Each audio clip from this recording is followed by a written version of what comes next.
Hannah had spent 26 years learning how to take up less space. She had perfected the art of walking into a room without disturbing the air, of sitting in chairs without leaving impressions, of speaking only when addressed and even then only in the precise amount of words required, never one more than necessary.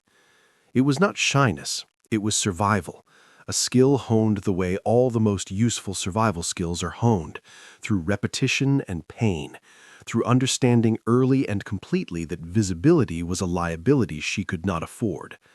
So she had made herself small, she had made herself careful, and on the night that changed everything, she stood in the corner of a room that cost more per hour than her monthly rent, and told herself she was fine. She was invisible, no one would notice her, and that was good. That was exactly what she needed. She almost believed it. The Kwan Estate's grand reception hall had been transformed for the occasion into something that belonged in another century entirely, a world of black lacquered screens and silk the color of deep water, of orchids arranged in vases that probably cost more than her father's entire debt, of candlelight that caught the edges of things and turned them amber and golden and soft. It was the kind of beauty that announced itself without apology, that said without speaking, everything here is precious, and if you have to ask whether you belong, you already have your answer. Hannah did not ask. She already knew. She stood near the side table where the document portfolios had been arranged with military precision and kept her eyes on them, on the cream-colored folders and the gold-embossed seals, because looking at the documents meant she did not have to look at the people. The people were worse. The people looked back. There were perhaps 40 guests in the hall, though it felt like more. They occupied the center of the room the way powerful people always do, with the casual certainty of those who have never had to wonder whether they were welcome. They were men in dark suits that fit the way expensive things fit, like they had been designed specifically for the body wearing them, like the cloth had been waiting. They were women in gowns that moved like water, in jewels that did not sparkle so much as they radiated, a cold and controlled brilliance that came from age and money and the particular arrogance of inherited beauty. Hannah had ironed her black dress 3 times that morning. She had noticed when she arrived that it was the wrong kind of black. There was the right kind, which was the black of things that cost money, of dye that sat deep in the fiber and did not fade and did not shine. And then there was her black, which was the black of things that tried. She was there for Seon. Seon, who moved through the room the way she moved through every room, like a frequency that all other frequencies adjusted themselves to accommodate. Seon, who was the daughter of Chairman Park of the Baekwa Group, who had been educated in Paris and Geneva, and who wore her beauty the way she wore her pearls, with the bored confidence of someone who has never had to worry about losing it. She was tall and devastating in a silk gown the color of champagne, and the room reorganized itself around her whenever she moved, men turning without quite knowing they had turned, conversations stuttering and resuming in a slightly different key. Hannah had worked as her personal assistant for 14 months. She had learned in that time that Seon was not cruel in the way that required effort. She was cruel in the way that required nothing at all, the casual, reflexive cruelty of someone who has never been asked to consider the weight of her words, because no one who mattered had ever told her they were heavy. Tonight, Seon was meeting the man she would marry. The Kwon-jae arrangement had been in negotiation for 8 months.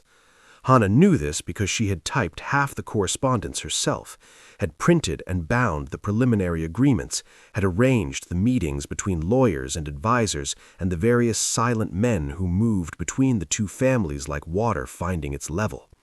She knew the broad strokes of what it meant. 2 of the most powerful criminal organizations in Seoul binding themselves through the oldest and simplest of contracts, a union of blood, formalized and witnessed and sealed. She knew that Kwon-jae was 34. She knew that he had unified 5 rival factions within the Jopak underworld in a span of 4 years, a thing that had not been done before and that most people had not believed could be done. She knew that he was called the Black Wolf in certain circles, and that in other circles he was not called anything at all, because naming him felt like an invitation. She had typed those words into documents. She had not let herself think about what they meant.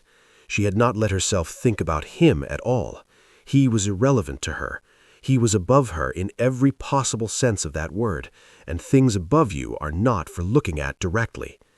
You learn this early in the kind of family that Hana came from. You learn to look at the ground and count the seconds and wait for the weight of other people's lives to pass over you without landing. She was counting seconds now. She was looking at the document folders. She was being exactly what she was supposed to be, which was nothing, which was furniture, which was a function and not a person. And then she felt it, and she stopped being nothing, and the room stopped being a room. It started at the back of her neck, a warmth specific and deliberate, like the focused heat of a lamp turned directly toward her in a dark place. It was not the ambient warmth of the hall, of bodies and candles and the particular human heat of a gathering. It was directional. It was intentional. It pressed against the back of her neck like a hand that had not yet touched her, like a question that had already been answered, like something moving through the air between one place and another place and arriving. Hana held very still. She did not turn around.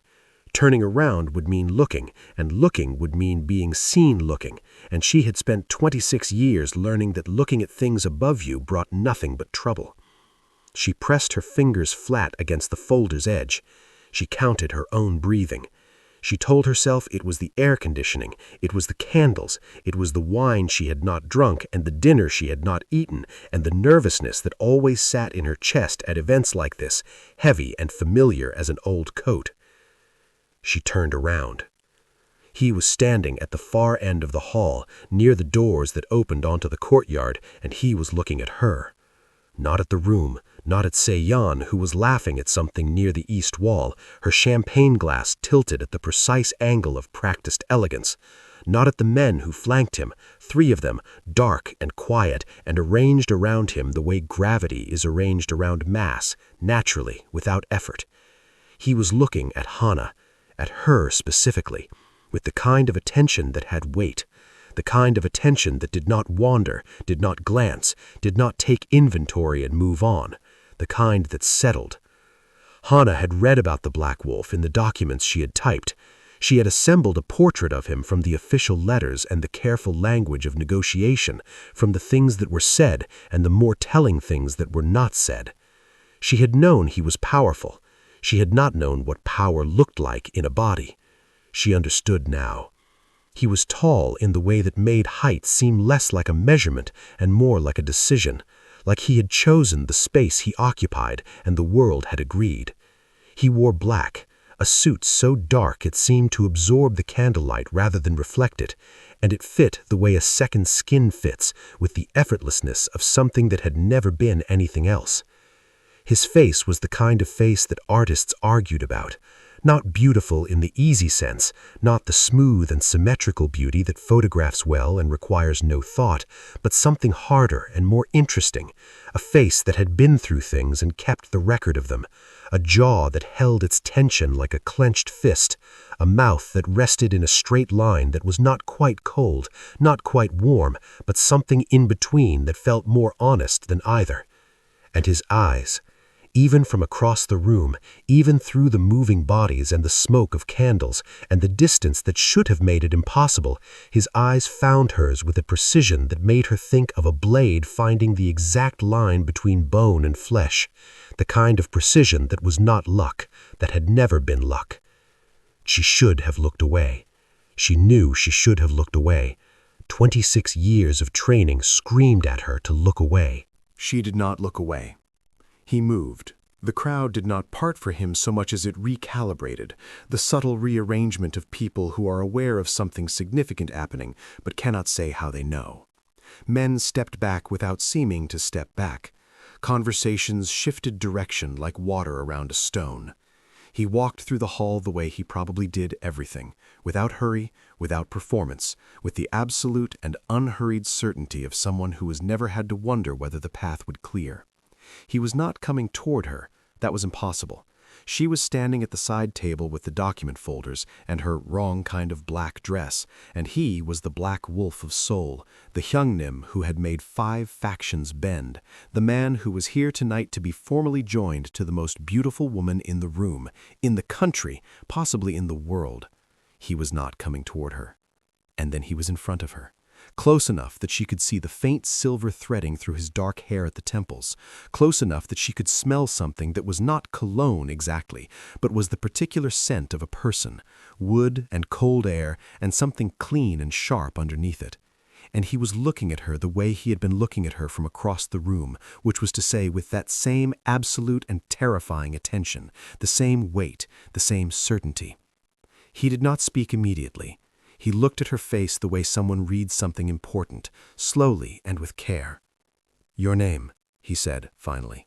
His voice was low, the kind of low that was not performed, that had not been cultivated for effect, that was simply what his voice was, and it did something to the air between them that she did not have a word for. She had heard important men speak before. She had stood in rooms where Chairman Park addressed his board and felt the authority of it, the way a room conforms to a certain voice. This was different. This was not a voice that filled a room. This was a voice that entered a space and made the space smaller, made everything that was not the speaker feel peripheral, made you feel like the whole of your attention was not enough, that you would need more of it, that you were already leaning in.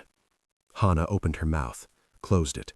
Her name had always been something she offered with apology, as if she were sorry for taking up the space of even that much, as if even a name was an imposition.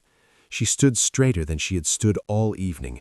She looked at him directly because he was looking at her directly, and something about his attention made deflection feel like a waste. "Hana," she said. Her voice was steadier than she expected. "Hana Park." He said nothing for a moment. His eyes did not leave her face. He had the quality, she realized, of a man who had spent so long being lied to that he had become extraordinarily good at identifying the absence of a lie. And he was applying that gift to her now, reading her the way someone reads a text that matters, looking for the truth in the spaces between words. Apparently he found it. Something shifted in his expression. Not softening exactly, more like a muscle releasing tension it had been holding for a very long time. Before she could answer, before she could decide what to do with the heat in her chest and the impossible fact of his attention, Seon appeared.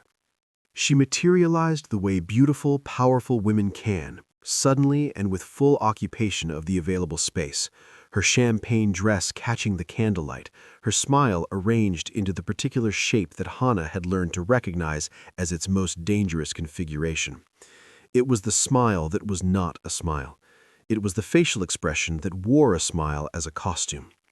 Hana saw it and felt the familiar drop of her stomach, the old animal recognition of incoming weather. She had been standing too close to something she was not supposed to be near. She had been visible. She had committed the crime of being seen by someone who was not supposed to see her, and now there would be a cost, and the cost would be calibrated to the audience available. There was quite an audience available. The conversations in the nearby half of the hall had slowed. The men who flanked Kwon Jae had gone very still.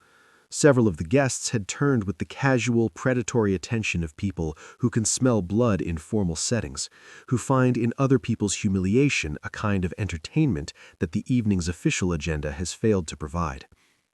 Seon looked at Hana with the patient eyes of someone about to say something that had been considered for precisely this kind of moment. "I see you've met my personal assistant," she said. And the way she said personal assistant turned the words into something small and corrective, a designation applied to remind everyone in earshot that there was a hierarchy here and that Hana was at the bottom of it. She said it loudly enough for the nearest cluster of guests to hear. She said it with the particular sweetness that makes cruelty more effective, because it forces the target to absorb the wound without the relief of being able to call it a wound. "She's been with me for a year." Seon reached out and straightened Hana's collar with 2 fingers, the gesture performing affection while communicating ownership. "She's terribly useful with documents," she continued, her voice warming with the practiced fondness of someone who has decided to make an example of the nearest available person. "Though I'm not sure she quite understood the dress code this evening." She smiled at Kwon-jae with the full force of her beauty, shifting everything about her posture to include him and exclude Hana in a single movement. Her father's name is Park Sung-won. Perhaps you know it. He's had some difficulties these past few years, financial ones, the kind your organization handles. The silence that followed was the loudest thing Hana had ever heard. It pressed against her eardrums. It pressed against the backs of her eyes. She felt the familiar internal collapse begin, the one she had taught herself to perform quickly and quietly, the folding inward that allowed her to absorb public humiliation without showing its effect on her face, to take the thing being done to her and carry it somewhere internal, where it could not be witnessed, because witnessed pain was an invitation for more. She had done this so many times that the process had become nearly automatic. She was doing it now. She felt her spine straighten, her expression smooth, her hands still themselves at her sides. She felt the words land in her, each one finding the old bruises, the places that had been hit so many times they were no longer quite capable of full sensation. She did not look at the floor. That surprised her. She had looked at the floor her entire life, and standing here, in this room, in this wrong dress, with her father's debt hanging around her neck like a stone, she found that she was still looking at Kwon-jae. She did not know why. She did not know what she expected to find there. Usually when Seon did this, when she performed the small and merciless theater of Hana's inadequacy for a convenient audience, the nearest powerful man either looked away with the uncomfortable indifference of someone who prefers not to be implicated, or he smiled in the faint way that said he found it mildly amusing, or he simply stopped registering her presence at all, which was the most common response and the one she had come to accept as the natural order of things. Kwon-jae was not doing any of those things. He was looking at Se-yeon, slowly, with the quality of attention he had turned on Hana moments ago, except that what it communicated now was entirely different. Where it had been warm before, it was cold. Where it had been interested, it was assessing. He looked at Se-yeon the way someone looks at a thing they have been handed and are deciding whether it is what it was claimed to be. And then he looked back at Hana. She felt that look. It moved through her the way a sound wave moves, not just heard, but felt in the chest, in the sternum, in the place where the body registers things it does not have words for. He was not looking at her with pity. He was not looking at her with the discomfort of a man trying to determine how much of this he was responsible for. He was looking at her the way he had been looking at her from across the room, like she was the only clear signal in a hall full of noise. "I need a moment," he said. He was not speaking to Hana. He was speaking to the room, or to the air, or to whatever authority required acknowledgement before he did the thing he had already decided to do. He reached into the interior pocket of his jacket and removed a folded document. Hana recognized it. She had printed it herself, 3 weeks ago, in the Baekwa Group's legal office. She had pressed it flat with the palm of her hand and bound it with a blue ribbon and checked twice that the seal was properly positioned, because Se-yeon had told her that everything needed to be perfect, every detail needed to be exactly right. Nothing about this evening could be less than precisely what it was supposed to be. The alliance contract.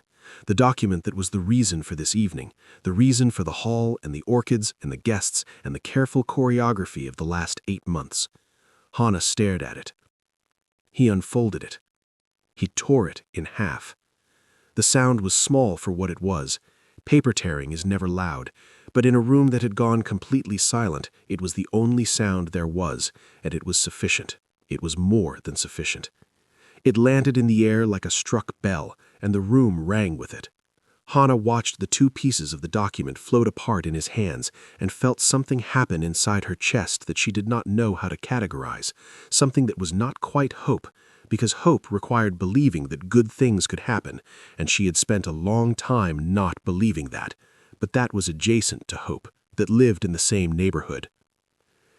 "If you'll take 2 minutes," Kwon-jae said. His voice was the same as it had been when he spoke her name, low and unhurried and absolutely certain, the voice of a man who has never had to shout to be heard. He turned to Se-yeon, and his expression did not change, which was more terrifying than if it had. "I'll need to speak with your father before the evening continues. There's been a development." Before you continue reading, if this story is reaching something inside you, take 2 seconds and give this video a like right now. It tells me you want more stories like this one. And drop a comment below and tell me what you felt in this moment. I read every single one. If you are not subscribed yet, do it now, because the next story is already coming and you are not going to want to miss it. Chairman Park arrived within 3 minutes. He was a compact man who wore his authority the way some men wear their watches, visibly and at all times. And his face, when he crossed the hall toward Kwon-jae, held the careful neutrality of a man who does not yet know which way the wind is blowing, but intends to be prepared for any direction. He saw the torn document. Something moved across his face that Hana could not fully read. Not quite fear, not quite anger, something in between, the expression of a man recalculating.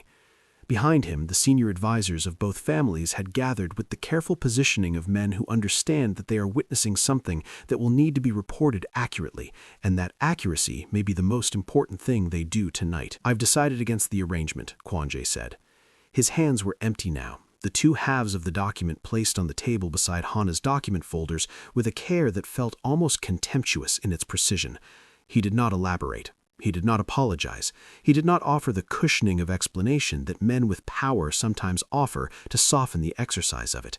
He simply stated a fact, and the fact was complete, and there was nothing in his tone that suggested it was open for discussion. Chairman Park drew a slow breath. "You understand what this means for our arrangement." "I understand what it means. The alliance we discussed, the protection of the eastern distribution routes, the merger of the Baekwa financial infrastructure with your network, you're walking away from all of it." "I am." Kwon-jae's senior advisor, a man named Director O, who Hana had seen once in the legal office and who had the particular quality of absolute stillness that belongs to men who have seen violence up close and made peace with the knowledge of it, leaned slightly forward and said, in a voice pitched low enough that only those immediately adjacent could hear, "Hyungnim, the families have waited 8 months. Kwon-jae did not look at him. "I am aware of how long they have waited." He looked at Hana. She was going to say something. She could feel the shape of a protest forming in her throat, something reasonable, something that acknowledged the impossibility of what was happening, something that said, "This is not about me. This cannot be about me. I am the wrong-dressed girl with the right kind of black missing, and a father whose name is a debt in this room. I am not the person that things happen toward. I am the person that things happen past." The words arranged themselves. She did not say them. There was something in his expression, not command, not demand, something quieter and more difficult, something that looked like asking, that made the protest dissolve before it could form completely. He was looking at her like the question was real, like the answer mattered, like he already suspected what it was and was waiting, carefully, for her to arrive at it herself. She heard Se-yeon's voice before she saw her move. It was not the dinner party voice, not the carefully modulated instrument of social performance. It was something raw, stripped of the professional sweetness, and what was underneath was sharper than Hana had expected. "You cannot be serious." She stepped forward, and her beautiful face had reorganized itself around something that Hana recognized from 14 months of close proximity, the expression she wore when something was not going the way Se-yeon required it to go, which was to say, perfectly. "She is nobody. She is the charity case my father allowed me to employ because her father owed us money. She does not even have a pack. She has no family name worth speaking in this room. She has nothing. She is not a person you choose." The hall was very quiet. Chairman Park turned to look at Se-yeon. It was a slow movement, deliberate, with the quality of complete attention shifting from one object to another, and when his eyes settled on her face, Se-yeon stopped speaking. This was a notable event. Hana had never seen Se-yeon stop speaking in the middle of a sentence. She had thought it was not something Se-yeon was capable of. Evidently, there were faces that could accomplish it, and Chairman Park's was one of them. "She is the person I choose," he said. The construction was simple. The sentence had no ornamentation, no rhetoric, no "the lady doth protest too much" architecture of a man working to convince. It was a statement of fact, delivered with the same tone he had used to say the alliance was terminated, and to say her name, and to say every other thing that he had said this evening, which was to say with absolute and unhurried certainty. Everything he said, Hana was beginning to understand, had that quality. There was no uncertainty in him, Not performed certainty, not the blustering false confidence of men who have never been tested, but the real thing, the kind that comes from having been tested and having survived the testing and having drawn from the survival a knowledge of oneself that is no longer theoretical. He knew who he was. He had always known. And who he was, tonight, was a man who had just made a decision. He crossed to her, not quickly. He walked the way he had walked from across the hall, with that unhurried certainty, and the space between them diminished with each step until he was standing close enough that she had to tilt her chin up slightly to meet his eyes, and she was aware of her own heartbeat in a way she was not usually aware of it, the way it pressed against her ribs, the way it had shifted its rhythm without her permission. He removed his jacket. He settled it around her shoulders with a care that made something in her chest ache, and the warmth of it hit her all at once, the warmth and the weight and the scent of him wrapping around her like a sentence that had needed to be said for a long time. She looked up at him. "What are you doing?" she said. It came out almost steady. "What I should have done the moment you walked into this room," he said. "You don't know me," she told him, and she meant it as an argument, meant it as a reason, but it came out smaller than she intended. "I know what I need to know." He was looking at her the way he had looked at her from the beginning of the evening, with that complete and non-negotiable attention, and she had the sense that he was also saying something else, something underneath the words, something about time and patience and a long waiting which she did not yet have the full context for. "I know that you have been standing in that corner for 40 minutes and no one in this room spoke to you with the basic regard one human being owes another. I know that you absorbed a public humiliation without flinching and without retreating and without letting it take anything from your spine. I know that you looked me directly when most people in this building cannot." He paused. "And I know that every nerve I have been ignoring for the past 8 months told me the moment I walked through those doors and saw you standing at that table that I was looking at the reason this evening was going to go differently than planned." The silence around them had the texture of held breath. Hannah thought about her father. She thought about the debt, about the number that had lived in their house like a second tenant, quiet and permanent and consuming. She thought about what Seo-yun had said, about pack and wolf form and family name, about all the currencies of belonging that she did not possess.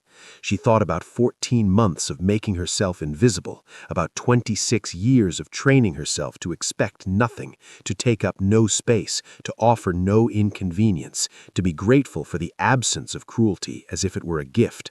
She thought about all of this, and then she looked at his face, at the line of his jaw, and the cold, clear precision of his eyes, and the particular quality of stillness that sat in him even now, even here, even with both families watching, and the hall poised on the edge of something that could go several ways, and none of them without consequence. She thought about all of this, and she said, quietly, so that only he could hear it, "My father's debt. You know what it means in this room. You know what it makes me." "I know what it makes you," he said. "It makes you someone whose father made a mistake. It does not make you the mistake." She breathed. Something cracked, quietly, somewhere in the architecture of her chest, some wall she had constructed so gradually and carefully over so many years that she had stopped being able to identify it as a wall and had simply assumed it was part of the structure, was load-bearing, was necessary to the whole thing staying upright. It cracked, and the air that came through was cold and unfamiliar and absolutely real. "This is not a story," she said. "Men like you don't do this." "Men like me," he said, "do exactly what they decide to do." He turned to face the room, the assembled guests and advisors, and the tight, pale face of Chairman Park, and the expression on Se-yeon's face that had gone somewhere beyond anger into something that looked more like the shock of a woman who has never been declined before and does not have a settled emotional vocabulary for it.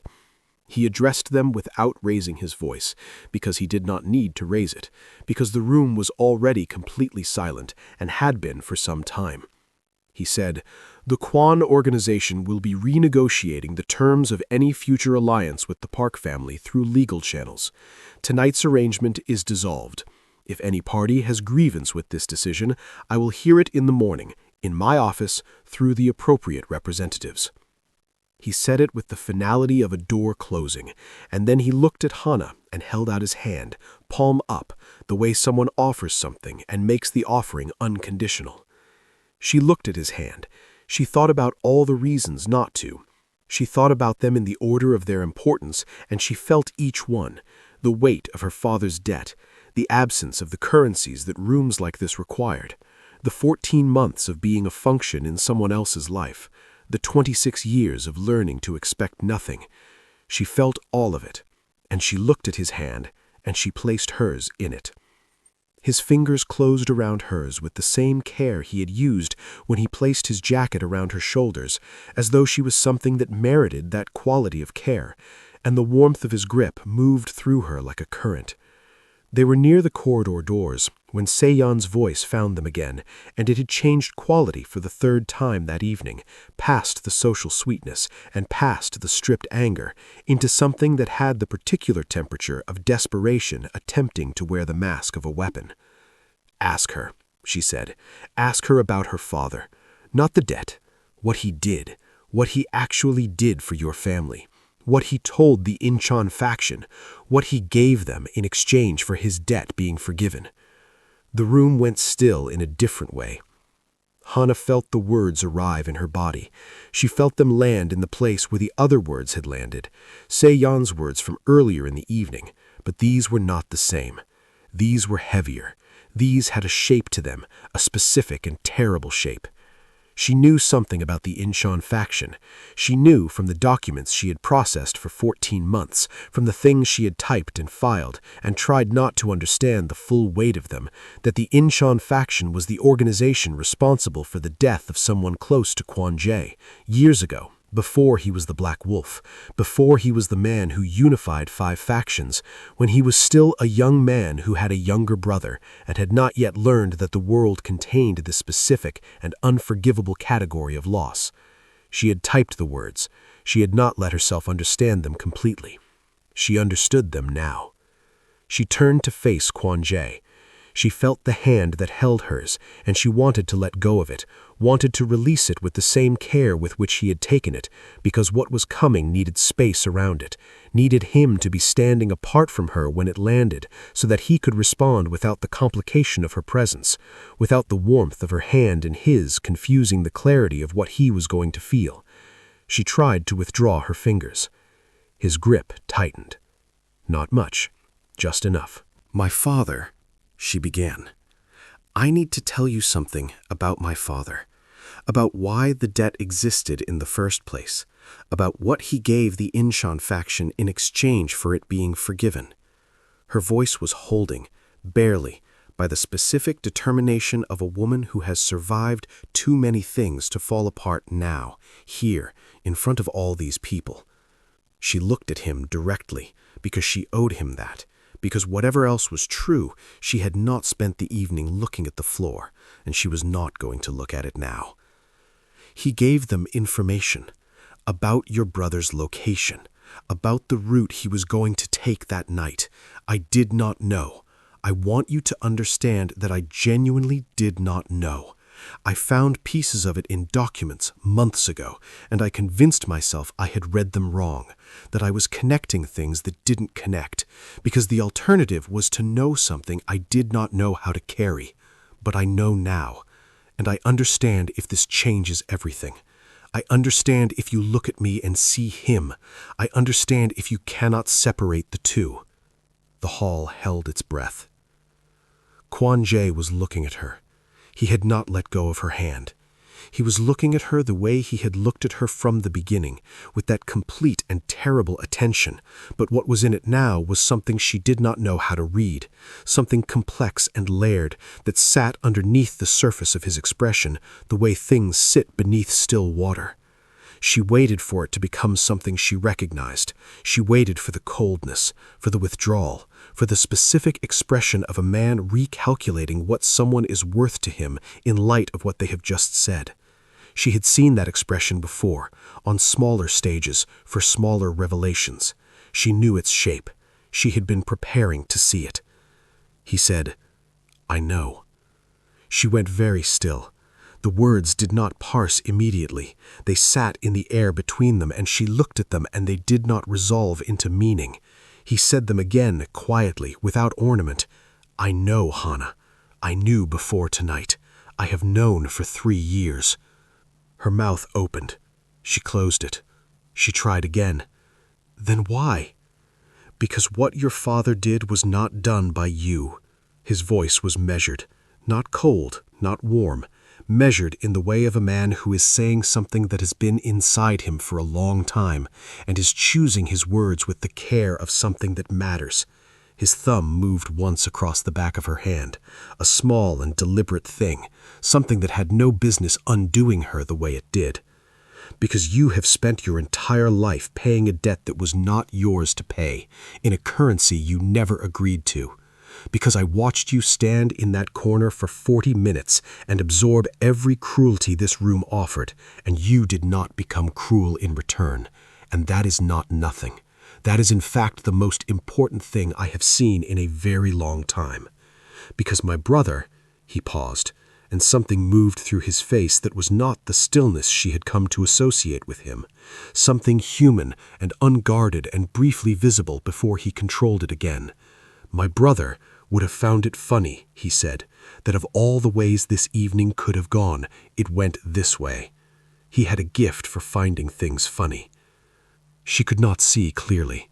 She realized with some remote and observational part of herself that her eyes had filled. She did not cry. She had not cried in a very long time, and her body seemed uncertain of the mechanics of it, seemed to be attempting it and reconsidering simultaneously. She breathed carefully. He was still holding her hand. "You knew everything," she said, "and you still crossed the room?" "I have been crossing rooms toward you for longer than tonight." His voice was still low, still measured, but there was something in it now that had not been there before. Or perhaps it had been there and she had not yet had the equipment to identify it, warmth that had been waiting for permission to be named. "I took this meeting because my advisors told me it was necessary. I walked into that hall and I saw you standing at that table, and I understood immediately and completely that this was the reason I had been unable to care about any of the 100 arrangements and alliances and negotiations that have filled the last 8 months. Not strategy, not political necessity. You. A woman in a black dress, standing at a side table, holding document folders like they were the most important thing in the room, refusing to take up less space than you deserve, even while every force in this building was trying to make you do exactly that." The tears fell. She let them fall, because there was no longer any point in holding them, because there was something in the quality of his attention that made the effort of containment feel not just unnecessary, but wasteful, like holding an umbrella when someone had already offered you shelter. She made no sound. They fell, and he looked at them the way he looked at everything, with that complete and careful attention, and then he raised his free hand and pressed it against her jaw, his thumb moving along her cheekbone with the same gentleness he had used with the document, with his jacket, with everything that he seemed to understand required that particular quality of care. "I am asking you," he said, and his voice was very quiet now, quiet enough that it was only for her, that the hall could not have it, that whatever remained of the audience would have to do without this part. "I am not commanding. I am asking. Come with me. Let me show you what a room feels like when the person standing in it is wanted there. Let me show you what it looks like when no one in your vicinity is calculating your worth in currencies you did not agree to be measured in." She looked at him for a long moment.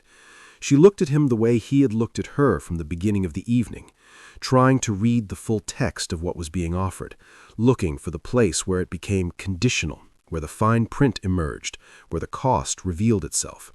She had spent 26 years reading fine print. She was very good at it. She could not find any. "Yes," she said. He kissed her. It was not the kind of kiss that announces itself with preparation and ceremony. It was the kind of kiss that is simply the continuation of something that has already been decided, that follows from what came before it with the same inevitability that breathing follows from the choice to live.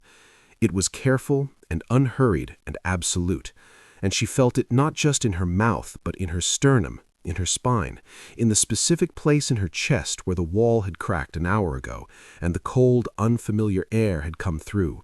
She felt it there most of all. She felt him breathe against her. She felt his hand in her hair, his other hand pressed flat against her back, and she understood that being held this way, with this quality of intention, with this specific combination of strength and care, was not something she had words for yet, because she had never had occasion to develop them. She would learn them. She had the distinct and absolute sense that she would have time to learn them. When they separated, the hall was still silent. 40 people who had come for the theater of an alliance and received something they had not had the script for stood in the flickering light of orchid-scented candles and did not speak.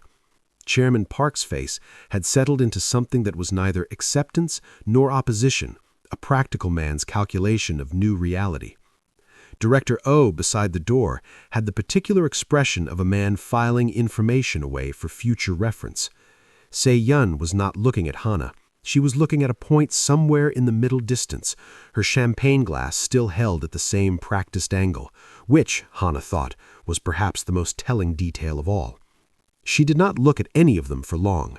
She looked at Kwon-jae, who was already looking at her, who seemed entirely unbothered by the weight of 40 witnesses, who seemed, if anything, to find the audience irrelevant in the way that people find things irrelevant when something more important has claimed their attention.